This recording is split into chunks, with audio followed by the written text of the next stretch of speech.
Hello students, I am Dr. Amit Bhatnagar, working as Senior Research Officer in the Department of Agronomy at GB Pant University of Agriculture and Technology, Pantnagar, Uttarakhand.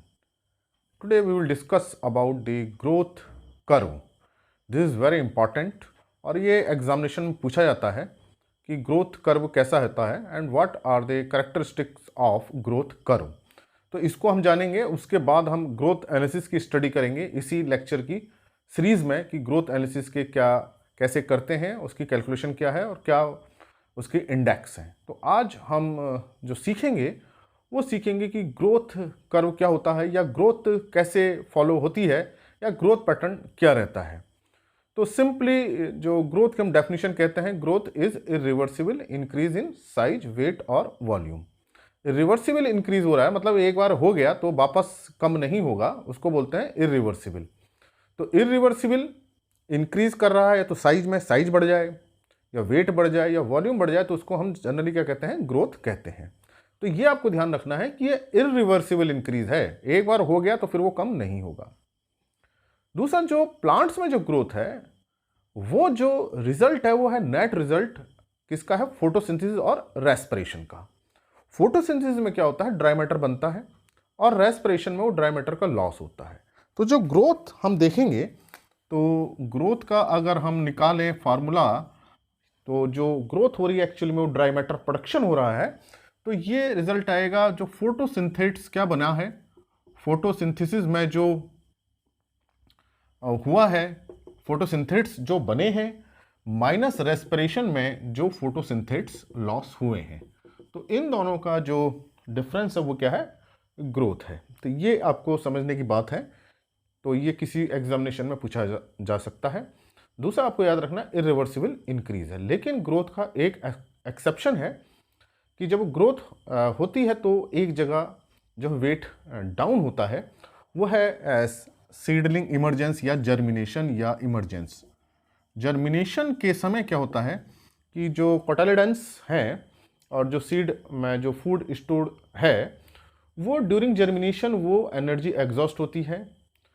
Plumule radical निकलते समय जो कोटालिडन में energy रहती है वो utilise कर ली जाती है और उस समय फोटोसिंथेसिस होता नहीं है। तो ऐसे टाइम पे सीड का जो है वेट कम हो जाता है, डिक्रीज होता है। तो यही एक एक्सेप्शन है ग्रोथ का कि जहाँ वेट कम होता है, इंक्रीज नहीं डिक्रीज होता है। तो जर्मिनेशन, इमरजेंस ये इसका एग्जाम्पल है जो एक्सेप्शन बताता है। तो ये आप याद रखिएगा, जर्मिनेशन या इमरजेंस के समय ग्रोथ में डिक्रीज होता है, इंक्रीज नहीं होता है। अब इसके साथ ही एक बड़ी रिलेटेड टर्म होती है डेवलपमेंट, कि डेवलपमेंट क्या होता है। डेवलपमेंट देखिए फेजिक चेंज होता है, जब कोई एक फेज दूसरे फेज से चेंज होती है तो उसको हम बोलते हैं डेवलपमेंट। और एक फेज दूसरे फेज में तभी चेंज होती है जब एक सर्टेन अमाउंट ऑफ ग्रोथ आ जाती है प्लांट में। जैसे मान लीजिए कि जर्मिनेशन से स्टार्ट करें तो जर्मिनेशन होगा, फिर इमरजेंस होगी, ये एक डेवलपमेंट फेज हुआ, फिर 2 लीफ स्टेज आएगी, 3 लीफ स्टेज आएगी, सीडलिंग बनेगी, ये एक डेवलपमेंट हुआ, फिर लीव्स बनेंगी, 5 लीफ आएंगे, 6 लीफ आएंगी, ये फिर एक डेवलपमेंट हुआ, फ्लावरिंग होगी, ये एक डेवलपमेंट हुआ, पॉलिनेशन होगा, फर्टिलाइजेशन होगा, सीड डेवलपमेंट होगा, ये एक पॉलिनेशन हुआ, सीड मैच्योरेशन होगा, ये भी एक डेवलपमेंट हुआ। तो डेवलपमेंट क्या है, फेजिक चेंज है कि एक फेज से दूसरे फेज से चेंज होती है, उसको डेवलपमेंट कहते हैं। लेकिन ये डेवलपमेंट किसके कारण होता है, ग्रोथ के कारण होता है, कि जब तक एक ग्रोथ की सर्टेन अमाउंट नहीं होगी डेवलपमेंट नहीं होगा। तो इसका मतलब कि ग्रोथ कहाँ से होनी है, फोटोसिंथेसिस से होनी है और उसके रेस्पिरेशन रेट से होनी है। फिर जब ग्रोथ होगी तो उसके बाद क्या होगा, डेवलपमेंट होगा। इस तरह से प्लांट की लाइफ साइकिल कंप्लीट होती है। अब जो ग्रोथ का पैटर्न होता है, जो हम क्रॉप प्लांट्स की जब स्टडी करते हैं, ग्रोथ का पैटर्न जो फील्ड क्रॉप्स में है, जिनको हम क्रॉप को ग्रो करते हैं फील्ड्स में, उनके लिए जनरल एक ही ग्रोथ पैटर्न होता है, मोर और लेस एक होता है, और वो एस शेप होता है। उसको हम बोलते हैं S shaped growth curve, S shaped या सिग्मोइड शेप। तो ये भी पूछा जाता है कि किस तरह का जो है ग्रोथ कर्व होता है। तो ये इस तरह की ग्रोथ कर्व रहता है। अब ये किस तरह से होता है पैटर्न, इसको डिस्कस करेंगे बना करके। तो ये आपको समझ में आ गया होगा कि ग्रोथ क्या है और डेवलपमेंट क्या है, और बिना ग्रोथ के डेवलपमेंट क्यों नहीं होगा। और इसका जो ग्रोथ कर्व बनाते हैं उसको हम सिग्मोइड ग्रोथ कर्व कहते हैं। तो इससे जनरली क्वेश्चन 1 या 2 कंपटीशन में पूछे जाते हैं। तो ये मान लीजिए वाई एक्सिस पे हम ग्रोथ ले लेते हैं, या ग्रोथ में हम ड्राई मैटर प्रोडक्शन भी ले सकते हैं, ड्राई मैटर यील्ड ले सकते हैं, और यहाँ जो है ड्यूरेशन लें, टाइम, ड्यूरेशन है, टाइम है, ये क्रॉप के लिए डेज में हो सकता है, ये डेज में लें।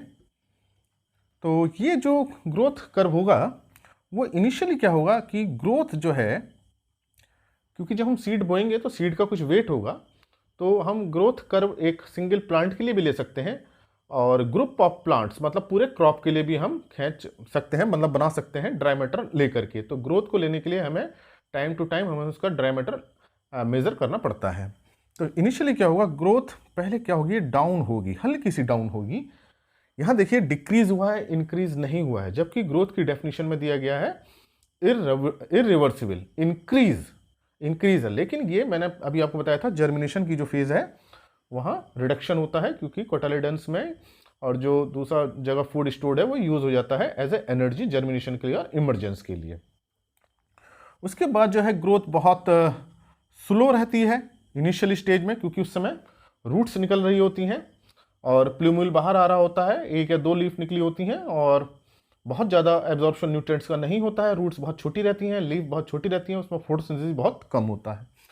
इसके बाद ये जो धीरे धीरे धीरे इसका फिर बहुत तेज़ी से एकदम रेट बढ़ता है। उसके बाद ये देखिए जो रेट है बहुत फास्ट है, इसको भी हम डिस्कस करेंगे। और इसके बाद जो ग्रोथ रेट है वो ग्रोथ तो होती है, लेकिन ग्रोथ का रेट जो है वो कम होने लगता है, उतना फास्ट ग्रोथ का रेट नहीं होता जितना कि यहाँ पे हो रहा है। और इनके नाम है भी, इसके नाम को भी डिस्कस करेंगे हम। तो ये एक स्टेज के बाद ये मैं मार्क लगा दे रहा हूँ, यहाँ देखिए ये रिडक्शन हुआ, उसके बाद ये ग्रोथ बढ़ी है तो स्लो ग्रोथ हुआ है, उसके बाद एकदम से ये ग्रोथ बहुत फास्ट हुई है। इसके बाद ग्रोथ तो हो रही है लेकिन इसका जो रेट है वो कम हो गया है। इसके बाद ये ग्रोथ रुक जाती है, फर्दर ग्रोथ नहीं होती है, और ये मार्क लगा सकते हैं हम ऐसे यहाँ से यहाँ तक, और उसके बाद ग्रोथ रिड्यूस होनी शुरू हो जाती है। तो इस फेज को हम डिस्कस करेंगे कि ये डिफरेंट फेज कौन कौन सी हैं और इनको हम क्या कहते हैं। तो देखिए यहाँ जो फेज है ये, तो देखिए ये जो है वो जर्मिनेशन है जहाँ डिक्रीज हो रहा है, और ये जो फेज है बहुत स्लो फेज है, इसको बोलते हैं लैग फेज। लैग फेज इसलिए बोलते हैं इसको क्योंकि ये बहुत पीछे रहती है विद द टाइम, टाइम के अकॉर्डिंग हम देखें तो बहुत स्लो चल रहा है, तो इसको लैग फेज बोलते हैं। और ये जो फेज है यहां से यहां तक की, इसको बोलते हैं लॉग फेज। तो ये जनरली पूछा जाता है, ए बी सी डी करके दिए जा सकते हैं नाम। और इस लॉग फेज को एक्सपोनेंशियल फेज भी कहते हैं, इसमें बहुत तेजी से ग्रोथ होती है, एक्सपोनेंशियल फेज है। और ये ग्रांट ग्रोथ फेज है, बहुत फास्ट इसमें ग्रोथ होती है, 2-3 दिन में ही प्लांट बहुत तेजी से ड्राई मैटर प्रोड्यूस करता है। और अभी हर फेज की अभी हम रेलिवेंस भी देखेंगे कि क्रॉप कल्टीवेशन में उसकी क्या रेलिवेंस है। तो ये लैग फेज है, लैग फेज के बाद लॉग फेज है, लॉग फेज को ही हम एक्सपोनेंशियल कह रहे हैं, बहुत फास्ट ग्रोथ होती है। और इसके बाद जो है ये है डिमिनिशिंग फेज, हम इसे बोल सकते हैं इस फेज को डिमिनिशिंग फेज। इसमें क्या है, डिमिनिशिंग मतलब कम होना, इस समय ग्रोथ कम होनी स्टार्ट हो जाती है, ये डिमिनिशिंग फेज है। और ग्रोथ तो हो रही है, देखिए ग्रोथ हो रही है, यहाँ पे ग्रोथ इतनी थी और इस पॉइंट पे इतनी है, लेकिन ग्रोथ का जो रेट ऑफ इंक्रीज है वो कम हो जाता है। अब यहाँ ग्रोथ उतनी फास्ट नहीं होती है। इसके बाद देखिए ये जो फेज है बीच में, ये पोर्शन, यहाँ पे ग्रोथ नहीं हो रही है, तो यहाँ जीरो ग्रोथ हो रही है। अगर ग्रोथ का हम इंक्रीज देखें तो जीरो आएगा। तो विद द टाइम, टाइम तो बढ़ रहा है लेकिन ग्रोथ मतलब ड्राई मैटर में कोई इंक्रीज नहीं हो रहा है, तो इसको बोलते हैं स्टेशनरी फेज। स्टेशनरी फेज, या हम इसको कहते हैं प्लेट्यू, प्लेट्यू भी कह सकते हैं इसे हम, बिल्कुल फिक्स हो गया है ये। और जीरो ग्रोथ फेज भी हम इसे कह सकते हैं। इसके बाद देखिए ये जो रिडक्शन हो रहा है, ये जो है यहाँ ग्रोथ डाउन होनी शुरू हुई, ये सेनिसेंस फेज है या डेथ फेज है, डेथ फेज है, या इसे हम सेनिसेंस भी हम इसे कह सकते हैं। यहाँ सेनिसेंस हो रहा है, और यहाँ जो है लीफ फॉल होता है, लीफ फॉल होता है, फ्रूट ड्रॉप होता है, फ्रूट ड्रॉप या फ्रूट फॉल होता है। तो उससे क्या होता है कि प्लांट का ड्राई मैटर कम होने लगता है। देखिए प्लांट के अंदर एक बार ड्राई मैटर बन गया तो प्लांट बॉडी के अंदर है, अब वो तभी ड्राई मैटर कम हो सकता है कि लीफ वहाँ से डिटैच हो जाए, पौधे से हट के नीचे गिर जाए या फ्रूट्स नीचे गिर जाए। तो जब ओवर मैच्योरिटी हो जाती है, ये एक तरह से ओवर मैच्योरिटी है, कोई भी क्रॉप हो, चाहे राइस हो चाहे वीट हो, कोई भी क्रॉप है, अगर ओवर मैच्योर हो जाती है तो उसकी लीफ सूख करके नीचे गिर जाती हैं, प्लांट से अलग हो जाती हैं, ईयर से जो है ग्रेन्स अलग हो जाते हैं। तो ये जो है डिफरेंट फेज है, और ये जो ग्रोथ पैटर्न है इसको क्या बोलते हैं, सिग्मोइड, सिग्मोइड ग्रोथ कर्व है ये, और इन जनरल सभी क्रॉप प्लांट्स में ये फॉलो होता है। अब इसमें बहुत ही इंपॉर्टेंट बात ये है कि ये जो फेज हैं ये हर क्रॉप में अलग अलग ड्यूरेशन की हो सकती हैं। जैसे शुगर केन है तो शुगर केन में लैग फेज बहुत ज़्यादा होगी क्योंकि उसको जर्मिनेशन में बहुत ज़्यादा टाइम लेता है, लेकिन पल्सेस जो हैं, पल्सेस बहुत जल्दी जर्मिनेट कर जाती हैं और क्विक ग्रोथ लेती हैं, उनके केस में लैग फेज क्या होगी, कम होगी। लेकिन सभी क्रॉप में जब लॉग फेज आती है तो ये जो फेज है एक्सपोनेंशियल फेज है, बहुत तेजी से होती है। तो इसका मतलब कि देखिए कि अगर हम यहाँ पे देखें, यहाँ पे बहुत ज़्यादा इतनी फेज में बहुत ज़्यादा अभी न्यूट्रिएंट्स की ज़रूरत प्लांट को नहीं है क्योंकि उसमें ड्राई मैटर प्रोडक्शन कम हो रहा है।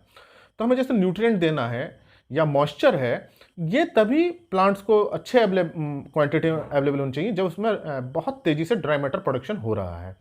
तो यहाँ ये देखिए, ये जो फेज़ है, इस फेज़ में जो एक्सपोनेंशियल फेज़ है, यहाँ बहुत तेज़ी से ड्राई मैटर प्रोडक्शन हो रहा है। इसका मतलब प्लांट को यहाँ बहुत ज़्यादा न्यूट्रिएंट चाहिए, बहुत ज़्यादा मॉइस्चर चाहिए। अगर इस केस में, इस फेज़ में मॉइस्चर की कमी हुई या न्यूट्रिएंट की कमी हुई तो ड्राई मैटर प्रोडक्शन फास्ट नहीं होगा। तो इसका मतलब कि हमको यहाँ पे न्यूट्रिएंट सप्लाई करने चाहिए, जैसे नाइट्रोजन है यहाँ पे ही उसकी स्प्लिटिंग करनी चाहिए, और यहाँ पे कोई मॉइस्चर स्ट्रेस नहीं आना चाहिए। अगर अर्ली स्टेज में मॉइस्चर स्ट्रेस आता भी है तो चूंकि लैग फेज है, बहुत स्लो ग्रोथ हो रही है, बहुत ज़्यादा फर्क नहीं पड़ने वाला है। लेकिन जब ग्रांड ग्रोथ फेज है, बहुत तेज़ी से ड्राई मैटर प्रोडक्शन हो रहा है और उस समय न्यूट्रिएंट बहुत ज़्यादा अमाउंट में चाहिए, तो ये फेज़ बहुत क्रिटिकल फेज़ है। और इसी फेज़ में जो है, और इस फेज़ से पहले यहाँ पे हमको वीड कंट्रोल कर लेना चाहिए, नहीं तो क्या होगा, वीड compete करेंगे और ग्रांड ग्रोथ फेज़ दब जाएगी, मतलब compete नहीं कर पाएगी वीड से, तो यहाँ यील्ड लॉस ज़्यादा होगा। तो हमको बहुत ज़्यादा एफर्ट्स लॉग फेज़ पे रखना चाहिए, और ये हर क्रॉप का टाइम ड्यूरेशन अलग अलग होता है। इन जनरल जो अगर हम मेज की बात कर लें, वीट की बात कर लें, तो ये जो लैग फेस है जनरली 20-25 दिन तक रहती है, और करीब 1 महीने बाद जो है ये जो है लॉग फेज स्टार्ट होती है। तो मैं एक जनरल आइडिया बता रहा हूँ, ये क्रॉप टू क्रॉप सीजन पे डिपेंड करता है, वैरायटी पे भी डिपेंड करता है, और सॉइल टाइप पे भी डिपेंड करता है। तो जब लॉग फेज हो, ग्रांड ग्रोथ फेज हो, उस समय हमको प्रॉपर न्यूट्रिएंट और मॉइस्चर मेंटेन करना चाहिए। इसके बाद देखिए ये डिमिनिशिंग फेज है, यहाँ पे इस फेज में ड्राई मैटर प्रोडक्शन बहुत कम हो रहा है, तो इसका मतलब यहाँ पे न्यूट्रिएंट की रिक्वायरमेंट और वाटर की रिक्वायरमेंट कम है। तो इसका मतलब इस फेज के बाद हमें न्यूट्रिएंट नहीं देने चाहिए। अगर मॉइस्चर स्ट्रेस आता भी है तो यील्ड पे बहुत ज़्यादा नुकसान नहीं होगा, लॉस नहीं होगा। हालांकि मॉइस्चर स्ट्रेस होने से यील्ड का रिडक्शन होगा, लेकिन बहुत ज़्यादा नहीं होगा। और इसके बाद देखिए यहाँ पे ये जो फेज है, यहाँ पे कोई ग्रोथ नहीं हो रही है, क्रॉप फील्ड में है, मैच्योर हो गई है, टाइम बढ़ता जा रहा है, हमने क्रॉप को हार्वेस्ट नहीं किया है। तो इसका मतलब कि हमें यहाँ पे इस स्टेज पे क्रॉप को हार्वेस्ट कर लेना चाहिए। और ये जो है ओवर मैच्योरिटी की फेज़ है, और यहाँ पे जो है अगर हमने हार्वेस्टिंग नहीं करी इसके बाद, स्टेशनरी फेज में नहीं करी, तो डेफिनेटली जो लीफ फॉल हो रहा है, हार्वेस्टिंग में प्रॉब्लम आएगी, लॉजिंग हो जाएगी, जो ग्रेन्स हैं जो बने हैं वो नीचे गिर जाएंगे, जो बालियाँ बनी हैं वो नीचे झड़ के गिर जाएंगी। तो इसमें पूरा जो है ग्रेन लॉस होता है, यील्ड लॉस होता है। तो हमको इसका मतलब कि ग्रोथ कर्व के पैटर्न से क्या चीज़ पता चली, क्या इंपॉर्टेंस है, हमको ये पता चला कि किस स्टेज में क्रॉप जो है स्लो रहेगी और किस स्टेज में बहुत फास्ट ग्रोथ होगी। तो जब फास्ट ग्रोथ होगी तो उसी समय हमारा जो कंसंट्रेशन है, जो हमारे एफर्ट्स हैं, वो होने चाहिए कि उसमें कोई मॉइस्चर की कमी ना आए, कोई न्यूट्रिएंट्स की कमी नहीं आए। और देखिए यहाँ पे जब लीफ डेवलपमेंट बहुत फास्ट होगा, यहाँ फोटोसिंथेसिस बहुत फास्ट होगी, तो यहाँ चांसेस भी ज़्यादा है कि डिसीजेज आए। और इंसेक्ट्स आएँ, क्योंकि अर्ली स्टेज में चूंकि लीफ बहुत कम है तो अटैक का चांस कम रहता है। हालांकि ऐसा नहीं है, कुछ डिसीज जो है अर्ली स्टेज में आती हैं, कुछ इंसेक्ट अर्ली स्टेज में आते हैं, कुछ बाद के स्टेज में आते हैं। लेकिन यहाँ चूंकि लीफ प्रोडक्शन बहुत फास्ट हो रहा है तो डिसीजेज आने का चांसेस भी ज़्यादा है। तो इसका मतलब हमको जो क्रॉप कल्टीवेशन प्रैक्टिस है सबसे ज़्यादा विजिलेंट रहने की कहाँ ज़रूरत है, लॉग फेज में विजिलेंट रहने की ज़रूरत है। तो ये मैंने आपको इम्पोर्टेंस बताई कि क्या इम्पोर्टेंस है ग्रोथ पैटर्न की, और ये बहुत ही कॉमन है और लगभग सभी क्रॉप में यही पैटर्न फॉलो होता है। तो ये जो है बहुत इम्पॉर्टेंट है, और ये पैटर्न से एग्रीकल्चर में हमको न्यूट्रेंट एप्लीकेशन और वीडिंग हमें कब करनी है ये हमें पता चलता है, हार्वेस्टिंग हमें कब करनी है उसका हमें पता चलता है। दूसरा इस बात का बहुत इंपॉर्टेंस है कि ये जो फेज़ है, जैसे मेज की कोई दो वैरायटी ले लें, अर्ली मैच्योरिंग ले लें और एक लेट मैच्योरिंग ले लें, तो उसमें फिर ये ड्यूरेशन भी अलग अलग हो जाती है। तो ये भी हमको देखना पड़ता है कि क्रॉप कौन सी है और वैरायटी कौन सी है। लेकिन सभी क्रॉप में शेप अगर हम देखेंगे तो शेप यही होगा, पैटर्न जो है पैटर्न यही चलेगा। और ये जो है किसी की लेंथ कम हो सकती है, किसी की ज़्यादा हो सकती है, लेकिन पैटर्न यही रहता है। तो देखिए इसमें एक चीज़ और है कि ये फेज जो है इस पर सबसे ज़्यादा इंपॉर्टेंस हमारी, अगर इसकी हम शेप देखें, ये शेप हम देखें तो ये कुछ हमें जे शेप्ड का लगता है, जे शेप्ड। वैसे तो ये पूरा जो है एस शेप में जा रहा है, एस शेप में है ये जो एस है अल्फाबेट इंग्लिश का, इसलिए एस से सिग्मोइड बनाया गया है। लेकिन ये फेस अगर हम देखें तो थोड़ा सा हमें जे शेप्ड में लगता है। तो कभी कभी पूछा जाता है कि जे शेप्ड का जो है ग्रोथ पैटर्न कहाँ दिखता है, वो है लॉग फेज में या एक्सपोनेंशियल फेज में। तो कंपटीशन में ये पॉइंट्स दिए जा सकते हैं A B C D E F. अब पूछा सकता है कि जीरो ग्रोथ कहाँ होगी, तो जीरो ग्रोथ यहाँ होगी। डिमिनिशिंग ग्रोथ कहाँ होगी, मतलब ग्रोथ बढ़ रही है लेकिन उसका रेट डिक्रीज कर रहा है, वो डिमिनिशिंग फेज में है। और ये आप जाने गए होंगे ग्रांड ग्रोथ फेज कहाँ रहती है। और एक बहुत ही इंपॉर्टेंट जिसको मैं 2-3 बार इस लेक्चर में बता चुका हूँ कि ग्रोथ का एक एक्सेप्शन है कि जहाँ जो है ड्राई वेट कम होता है, वो एक्सेप्शन जर्मिनेशन है, इसको आप ध्यान रखें। तो ये मैंने आपको बताया कि क्या ग्रोथ पैटर्न रहती है, ग्रोथ क्या है, और ग्रोथ को हम किस में मेज़र करते हैं, ड्राई मैटर में मेज़र करते हैं, और डेवलपमेंट क्या है और डेवलपमेंट किस तरह से ग्रोथ पर रिलेटेड है। तो ये कॉन्सेप्चुअल लेक्चर है, तो इसमें कंसेप्ट बेस्ड क्वेश्चन पूछा सकते हैं रीजन में या असर्शन में या स्टेटमेंट टाइप क्वेश्चंस। तो ये आपको क्लियरिटी होनी चाहिए कि किस तरह से ये पैटर्न फॉलो होता है। तो ये लेक्चर आपको अच्छा लगा हो तो इसे लाइक करें और स्टूडेंट्स के साथ शेयर करें। अगर चैनल सब्सक्राइब नहीं किया है तो सब्सक्राइब करें। Thank you very much.